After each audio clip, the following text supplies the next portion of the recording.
जय सिया राम। और आज के लेख का शीर्षक है युग तुलसी, पंडित राम किंकर जी महाराज। और इसके लेखक हैं डॉक्टर गंगा प्रसाद बरसैया, छतरपुर से।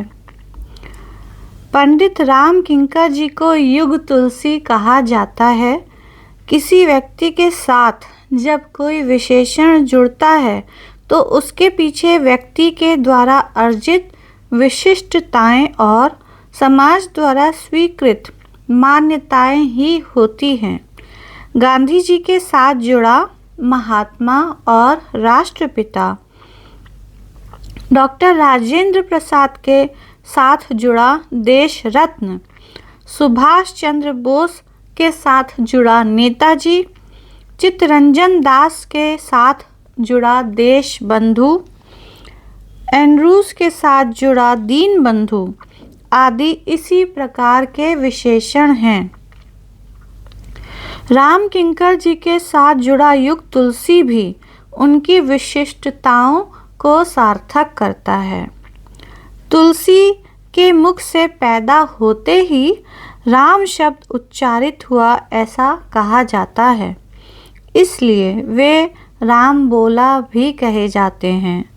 जीवन भर भक्ति साधना के साथ राम कथा का गायन और लेखन किया। समाज को जागृत कर मानवता के आदर्शों को प्रशस्त किया।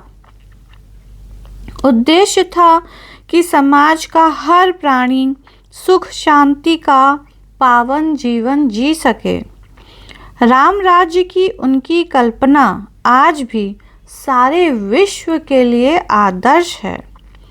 पंडित राम किंकर जी में भी ऐसी कई बातें हैं जो हमें तुलसीदास से जोड़ती हैं। वे भी 12-13 वर्ष की आयु से राम कथा से जुड़े। तुलसी के ग्रंथों को आधार बनाकर आजीवन राम कथा का आख्यान व्याख्यान करते रहे। उनकी हर सांस, हर शब्द राम से जुड़ा और वे राममय हो गए। तुलसीदास ने अपने युगानुकूल राम कथा का प्रणयन किया। कथा और पात्रों की सर्जना की। उन कथा प्रसंगों और पात्रों के जीवन चरित्र के साथ उनके व्यापक उद्देश्य जुड़े थे ताकि समस्त मानवता का कल्याण हो सके। समाज अशुभ और असुरों से मुक्त हो सके।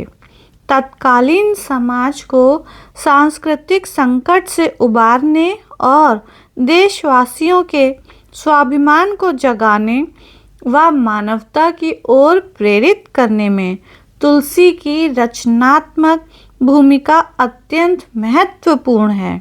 तभी तो आज भी न केवल तुलसीदास पूज्य हैं, अपितु उनका महत्वपूर्ण ग्रंथ रामचरितमानस घर घर में, जन जन में पूज्य है। जो चारित्रिक और सांस्कृतिक मानवीय संकट तुलसी के युग में था, उससे भी विषम स्थिति आज है। तब विदेशी शासकों का दमन और अत्याचार था। आज स्वयं स्वदेशी जनों के दमन और अत्याचार से सारा जनमानस पीड़ित और प्रताड़ित है। इस अत्याचारी शोषक प्रवृत्ति से छुटकारा दिलाकर जनहितकारी दिशा में प्रेरित करने का वही कार्य पंडित राम किंकर जी ने अपने राम कथा व्याख्यानों के माध्यम से आजीवन किया। उन्होंने राम कथा प्रसंगों तथा पात्रों एवं अन्य तमाम पौराणिक धार्मिक ग्रंथों के पात्रों प्रसंगों की युगानुकूल नवीन और मौलिक व्याख्या की।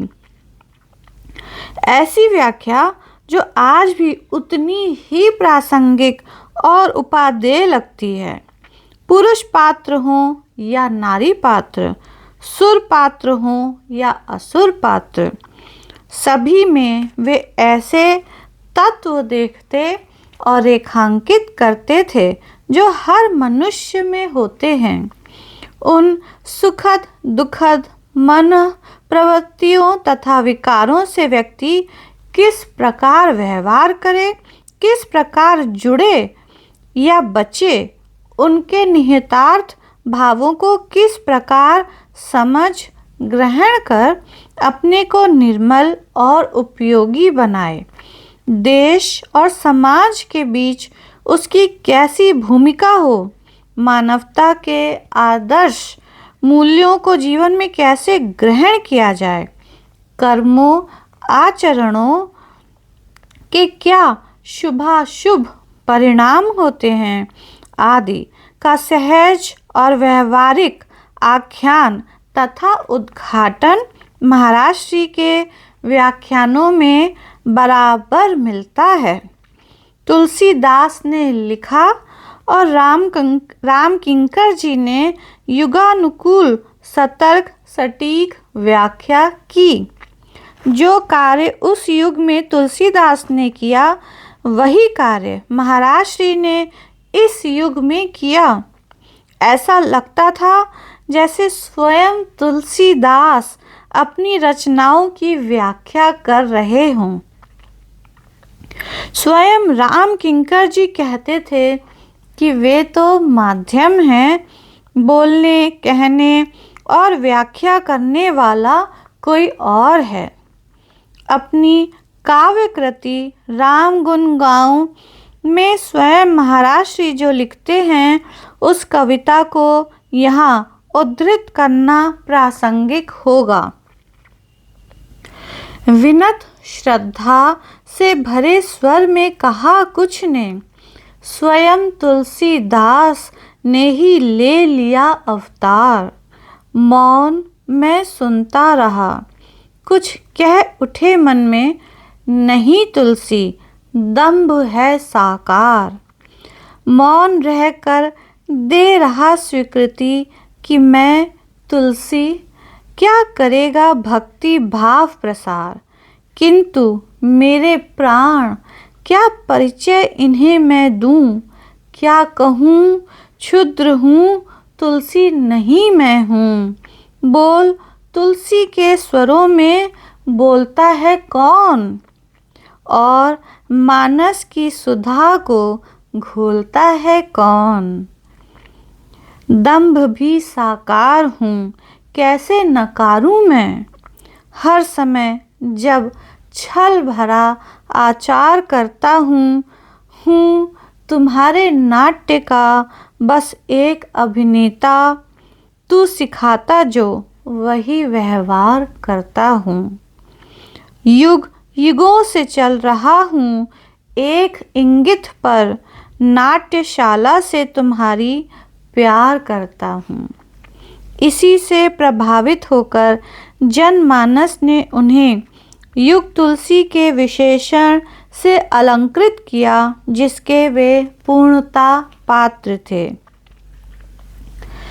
इसी के साथ यह लेख पूर्ण होता है और पहली बार मुझे किसी के मुख से राम गुण गाऊं के बारे में सुनने को मिला और मुझे इतनी खुशी हो रही है। और इस कविता को यहाँ पूरा उद्धृत करना यह बहुत बड़ी बात है, विशेषकर इस कविता को। और यह दर्शाता है कि लेखक महाराज जी के प्रति पूरी तरह समर्पित थे और महाराज जी को पूर्ण रूप से स्वीकार करते थे, जो कि बहुत ज़्यादा बड़ी बात है और शायद इसको सब लोग नहीं समझ पाएंगे, मैं समझ रही हूँ। और इसी के साथ आपसे विदा लेती हूँ। जय सिया राम। बोलिए सद्गुरुदेव भगवान की जय। सद्गुरुदेव भगवान अमर हैं। जय जय श्री सीताराम।